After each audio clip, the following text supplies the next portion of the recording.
Gods, not God. No, sir. God. Okay. So anyway, as I was saying, back in Job. So if we're going to stick to the context, the devil is telling the Lord where he was at and what he was doing. Now, God is not asking him because he does not know. God is asking a rhetorical question. Now you trying to put a context on God. Because Man, stop that. See, that's what black people do. That's what the preachers know, bro. That's what the preachers be fucking up. You trying to tell us what God was thinking when he asked the question. Okay, if you keep going, he's going to tell you why he's saying what he's saying. He just like, look, first and foremost, he asked the question in the Garden of Eden where they were at because he didn't know. He didn't know where Adam and Eve was at. He asked that wasn't a rhetorical question. When Satan came in there, he asked the question again because you know that your child is upstairs, sir. If you know that your child is upstairs, sir, and you ask your child, "Hey, where are you?" That is a rhetorical question. That's not the case in the Bible. You're trying to you're making the wrong case. That is a rhetorical question. You're making them be accountable. You're just making them be accountable, sir. That's it. So that's what he's doing. The devil was being nosy. Okay. Man, stop it, man. You put your own spin on the Bible. Man, stop it, man. You put your own spin on the Bible, Tyra. Stop it, bro. Say what you want. Say what you want. Say what you want. So all right, number one, if we're gonna do it, if we're gonna do Bible study, we're gonna do Bible study. We're gonna just from what I've been teaching, from what I've been researching, are faulty. And I'm asking you to bring evidence of your answers. You're not bringing any evidence. You're just speaking. We're all reading the same Bible. No, you're not. She reading a different edition. I'm reading King James Version. You're reading something different. Reading? It's all English, sir. Different ways, different Englishes, though, ma'am. Different. It's just translation, sir. Do you speak like me? I said different Englishes. I don't speak like you from where you come from. People in California, I said different Englishes, ma'am. It's a different translation. That's all. Same word. That's a lot, meaning that's all. That's all. That's a lot. If I say automobile, hoop ride, car, are they the same thing? They're just different translations of the same thing, correct? Okay. That's all it is, sir. That's all translations are. Same context, different way of saying the same thing. Okay, so Camilla, I was gonna say the same thing. When I'm just a referee here. I'm just here. When I Google it says, though Elohim is plural in form, it is understood in the singular sense. And then it gives the example in Genesis. In the beginning, God, Elohim, created the heavens and the earth. It is monotheistic in connotation, though its grammatical structure seems polytheistic. You ready for this? You ready for this? And what I got right here says the word Elohim or Elohim is a grammatically plural noun for gods, plural, or deities, or various other words in biblical Hebrew. In modern Hebrew, it is often referred to in a singular in modern Hebrew, but in ancient Hebrew, it meant what? The gods, plural. Excuse me, I'm sorry.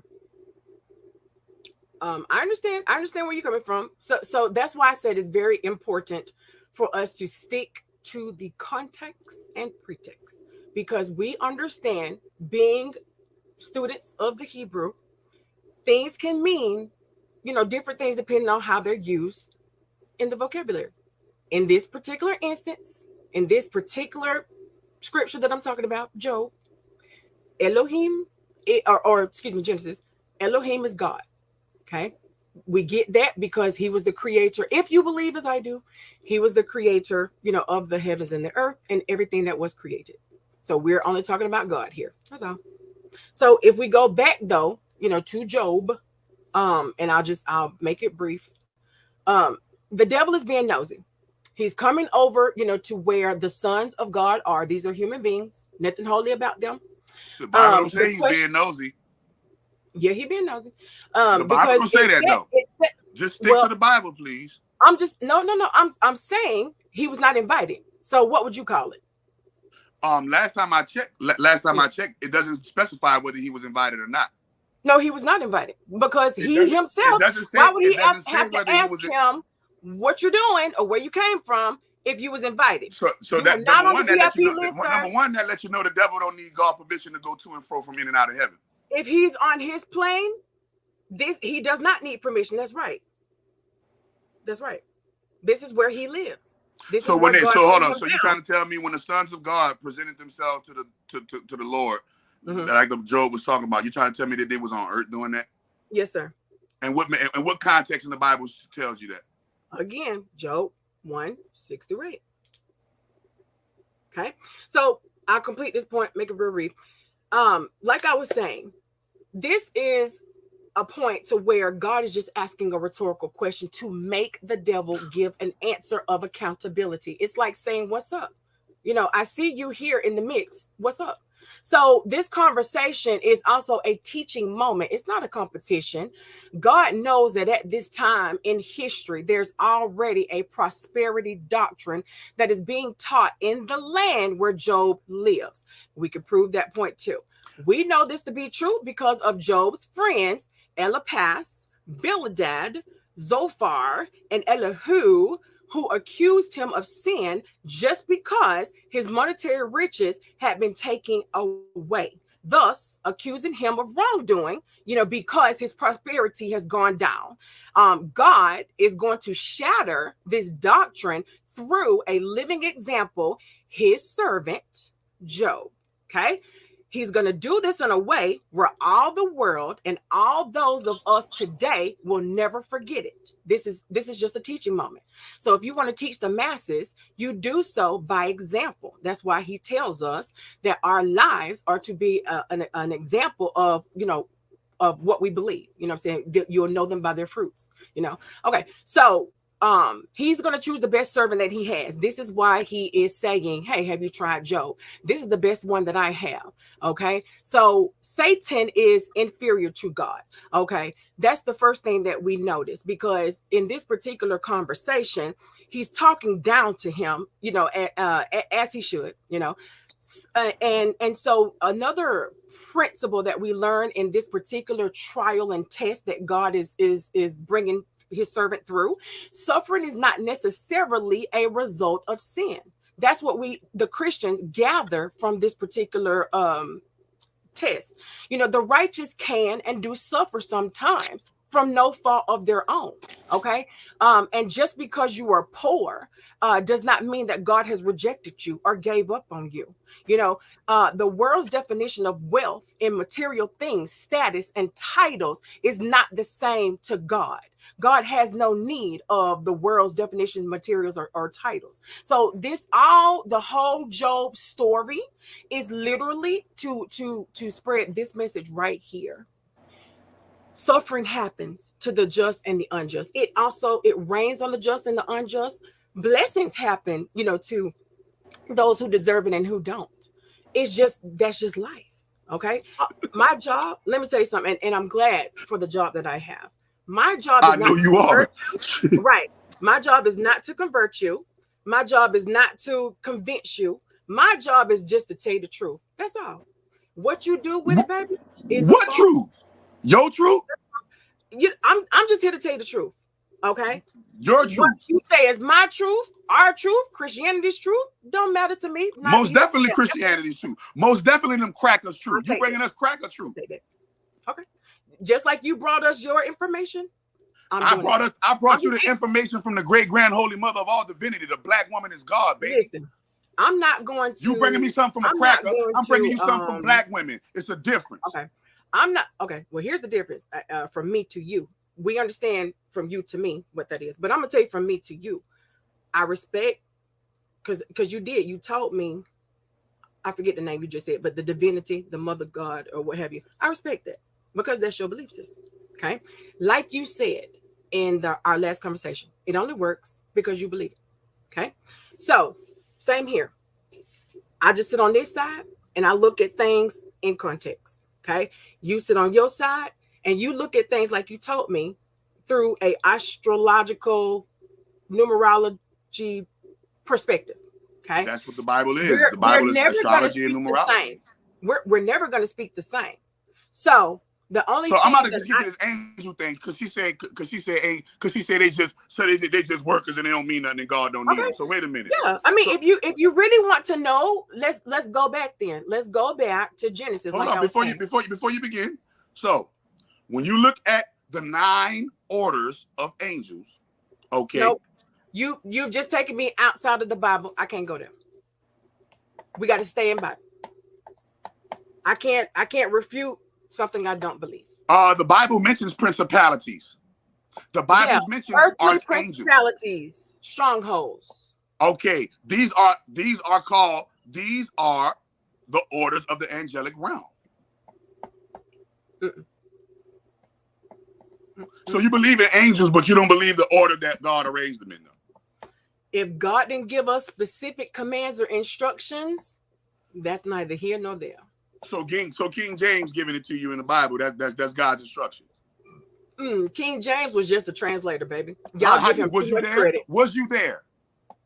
Was I there for what? No, of course not. For the translation of the Bible. I'm just in the 40 club. Of course I'm not. I'm just saying, were you there? Were you there when they translated the Bible? No. So how can you say it was just a translation and you don't this man's intent when you weren't there? I've seen the Hebrew. You've seen the Hebrew, but you weren't there when King James commissioned Shakespeare to edit the Bible. And they are saying the same thing. From the Torah. Right, I mean, you right, love. Here's my point. Here's my entire point. You proved my point for me. Boy, here's my entire boy, point. They don't want that pressure. No, that you proved my point for me, and that's beautiful. That's beautiful. So I'll just say this. Like I said, when you use blanket statements, oh, what happened? Uh-oh. You used the blanket statement, babe. Okay. You used the blanket statement and said the devil was being nosy. That's a blanket statement. Are there many devils, sir? Or is there just one? That's what we was talking about Satan, the devil himself. One, the Satan. Yeah. So that's not a blanket statement if I'm talking about one individual. There are many devils. There are many Satans. Listen, there are many women. What did he say? There are many Satans, they worship and there are many devils. This white. I don't want to say it like that, like you said it, but this white genitalia. Is that what you said? Okay. So that's a blanket statement, and that's not fair. That's not right. You trying to tell me? So you ready for this? I just got a question now. Mm-hmm. So you're trying to tell me that black women going to praise a white cock every Sunday at church? How do you know that that's what they do? Last time I checked, Jesus is a white word. Do you know every black woman that goes to church? What? Do you know every black woman that goes to church? I said millions. I didn't say every. I said millions. Oh, okay. Now we're saying millions. Okay. I said millions of black women. I said millions of black women go to church every Sunday and praise a white God and expect a black truth. How do you know that? Have you because the church makes because the church makes 430. The church makes $438 billion every year. And out of that $438 billion, $350 billion of it come from black folks. Proof. Okay. The majority of people that go to church are black women. Where's your proof? Google it, nigga. You got a computer, huh? Oh well, then that means you got to go get you some Wi-Fi, then, baby. So Google's gonna say millions of black women go to church and worship white genitalia. Last time I checked, Jesus is a white man, and all white men have white genitalia. Hebrews are what color Hebrews are plagiarized white folk. Yes, white folk plagiarized. According to history. Okay. According to chakra. No, according to history. Go look at the history. Says this man. No, not this man. Follow up for you. See. All right, so I got a question, Tyler. Yes. You ready? I think I am.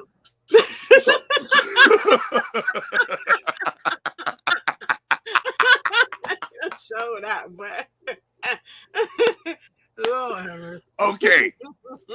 In the Bible, in the Bible, you will see repeated offenses of sexual misconduct from the prophets of the so-called middleman Yahweh. All now, right. remember, because in Deuteronomy, it shows he's a middleman. We could go to Deuteronomy. I can show you now.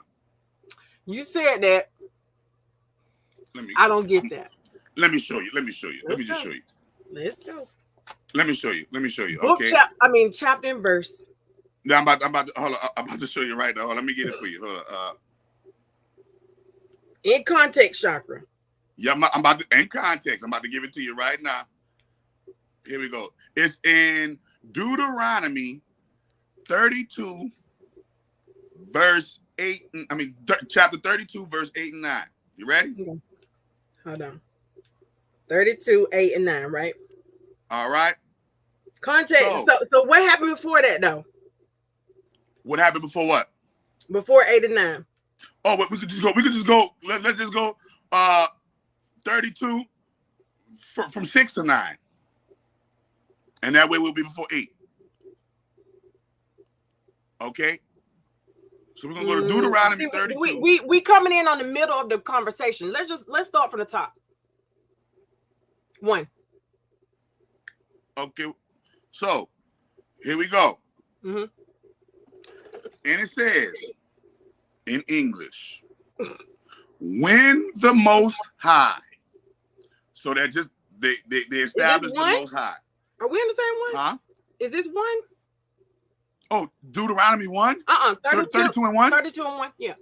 Oh, you want to go to 32 and 1? Yeah. Okay. Yeah. Okay, my bad. I thought you were talking about let's just start. All right, my bad. Hold on. Let me go to 32, 1 through 9 then. My bad. I was starting at like a different. Now, what book of the Bible this is? So 30. Deuteronomy. This Deuteronomy. Deuteronomy 32, 1 through 32. So listen, you ready? It starts off. Give ear, O ye heavens, and I will speak. And hear, O earth, the words of my mouth. My doctrine shall drop as the rain. My speech shall distill as the dew, as the small rain upon the tender herb, and as the showers upon the grass. Because I will punish the name of the Lord. The Most High said, I will punish the name of the Lord. Ascribe ye greatness unto your God. See, this is the Most High speaking right now, not Yahweh. Now, he said, he is the rock. His work is perfect, for all his ways are judgment, a God of truth and without iniquity. Just and right is he. They have corrupted themselves. Their spot is not the spot of his children. They are a perverse and crooked generation. Okay, wait a minute. They are a perverse and crooked generation. Do ye thus requite the Lord, or require the Lord, O foolish people and unwise? If is not he thy father that has bought thee? Has he not made thee and established thee? Remember, now here we go to memory. Remember the days of old. Consider the years of many generations. Ask thy father, and he will show thee thy elders, and they will tell thee. And they will tell thee what? They will tell thee when the Most High divided to the nations their inheritance, and he separated the sons of Adam, he set the bounds on the people according to the number of the children of Israel. For the Lord's portion is his people. Jacob is the lot of his inheritance. So, Most High was giving out portions. He gave the Lord's portion, which is, who is the God of Abraham, Isaac, and Jacob? Yahweh. They said he was going to punish the name of the Lord. Most High was going to punish the name of the Lord for the iniquity of the children of Israel. Now, when you read it, they say, ask the elders, and they're going to tell you. What the elders say, when the Most High divided the nations, their inheritance, when he separated the sons of Adam, he set bounds, meaning he bounded them. He set bounds on the people according to the number of the children of Israel. Verse 9, for the Lord's portion. So that lets you know the Lord don't got it all. He only get a portion. Okay? Just like Goldilocks with the porridge. She only got a portion of porridge in her bowl. She didn't get the whole pot of porridge, nigga. She didn't get the whole piece of pie. She only got a portion of the pie because the Most High was distributing out the portion of the pie. Okay? So my question is, why do you keep calling Yahweh the Most High, when the Bible distinguishes that Yahweh is not the Most High. That's not what it says. Okay, I just read it to you. Okay, you need to back it up. Let's go to 31, and let's get more of the story, because you're coming in. I started it from. You coming in on the middle part of the story. No, I didn't. I started at number 1. I started at number 1. Okay, let me tell you something. This is a whole conversation before he says what he's saying. You coming in on the middle part. If you really want to know, to keep this whole thing in context, you got to go back further, because really, I did go back. I went to verse 1. Hold on. Really, what's happening here is Moses is getting ready to give the reign over to Jacob, and so all of the things. Ain't no I don't say no Moses. That's a lie. I don't say no Moses. Where you coming? Go to 31. Go to 31. Go to 31. Go to 31. Hold up. Let's back it up then. If you ain't scared, let's go. Hey, you scared? You scared to go to 31? I'm on 31. Let's go. Let's go. Let's go. Let's just okay. go. Okay. Let me just say, he is talking to Moses. Thank you. Because if you go further to 33, now Moses is blessing the temple. Thank you. No, I listen.